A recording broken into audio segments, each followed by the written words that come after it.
उस मोमेंट के बाद वो चले गए, उन्होंने प्रिपरेशन छोड़ दी नीट की। और इस वक्त अगर मैं बात करूं तो इस वक्त वो डिस्ट्रिक्ट सेशन कोर्ट में जज है। सब मेहनत करके भी सिलेक्शन नहीं हुआ, ऐसा नहीं होता है बेटा। ऐसा मैंने बहुत रेयरली देखा है। ठीक है, कोई बच्चा बोले ना कि कोई बच्चा का सच बता रहा हूं, अगर मेहनत करता है ना तो उसका सिलेक्शन रेशियो मोर देन 90% होता है। ये मैंने अपनी लाइफ से देखा है स्टूडेंट्स को। जो बच्चा मेहनत करता है ना 90% चांसेस है कि वो सिलेक्ट हो जाएगा। अगर 10% वो सिलेक्ट नहीं हुआ तो उसका मतलब ये नहीं है कि उसकी लाइफ में सब खत्म हो गया, वो लड़ना सीख जाता है। समझ मारी बात। मैं एक छोटा सा एग्जांपल देता हूं, देख तुझे इसके लिए कि कोटा में, ठीक है, मेरे भाई थे, बड़े भाई थे, वो कोटा में ही पढ़े थे मेडिकल से, ठीक, तो उनका सिलेक्शन हो गया था। तो उनके जो रूममेट थे, ठीक है, उनके जो दोस्त थे, उन्होंने खूब मेहनत करी कोटा में, उनका सिलेक्शन नहीं हुआ नीट में। ठीक है, कोई बात नहीं, लेकिन जो कंपटीशन उन्होंने यहां पे फेस किया था, ठीक है, या नीट की प्रिपरेशन के दौरान जो उन्होंने कंपटीशन फेस किया था, जो वो 12-12, 13-13, 14-14 घंटा पढ़ने की आदत उनके अंदर आ गई थी, बात समझ में आ रही है?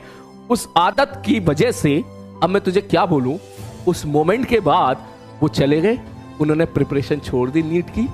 और इस वक्त अगर मैं बात करूं तो इस वक्त वो डिस्ट्रिक्ट सेशन कोर्ट में जज हैं। ठीक है, वो हम तो भैया ही बोलते हैं, वो डिस्ट्रिक्ट सेशन कोर्ट में जज हैं इस टाइम पर।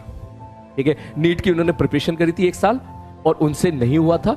मार्क्स भी बहुत ही कम आए थे, मेहनत खूब की थी, तो ठीक है, कोई बात नहीं, सिलेक्शन नहीं हुआ। ठीक, तो अब वो 13-13, 14-14, 15-15 घंटे पढ़ने की जो आदत पड़ जाती है ना, इफेक्टिवली आदत पड़ जाती है, वो बेसिकली इंसान को बहुत आगे लेके जाती है। तो इसके बाद कोई बात नहीं, उन्होंने LLB किया, उसके बाद शायद LLM किया, और उसके बाद उनका तो बेसिकली जो पढ़ने का रुतबा था तो वो तो मेंटेन ही रहा। तो बेसिकली अब सोचो, अब मैं अगर दूर से देखूं तो एक भाई है मेरे, चलो उन्होंने MBBS निकाल दिया, उन्होंने PG भी क्वालिफाई कर लिए।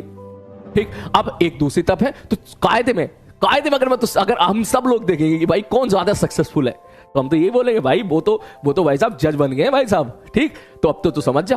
तो बेसिकली लाइफ में कभी ये मत सोचना कि अगर आपने मेहनत की है, इस साल आप मेहनत करो, किसी कारण बस आप सेलेक्ट ना हो पाओ, तो इसका मतलब ये नहीं है कि आप फेल हो गए, ऐसा बिल्कुल नहीं है। ठीक है, ये लाइफ का एक पार्ट है। ठीक, कोई दिक्कत नहीं, आपने बहुत कुछ सीखा, आप आगे जाओगे, आप और अच्छा करोगे। अब तू मेहनत ही नहीं करेगा तो ना मेहनत करने की आदत पड़ जाएगी, तो जिंदगी में जाहिर सी बात आगे कुछ कर ही नहीं पाए। सीधी सी बात है। वो कह रहा हमारे खुद के अलग सर भी, बिल्कुल सही बात है, बिल्कुल सही एग्जाम्पल लिया तूने, बिल्कुल सही एग्जाम्पल लिया, अलग sir is the best example, बिल्कुल सही बात है। समझ में आ रही है? तो ये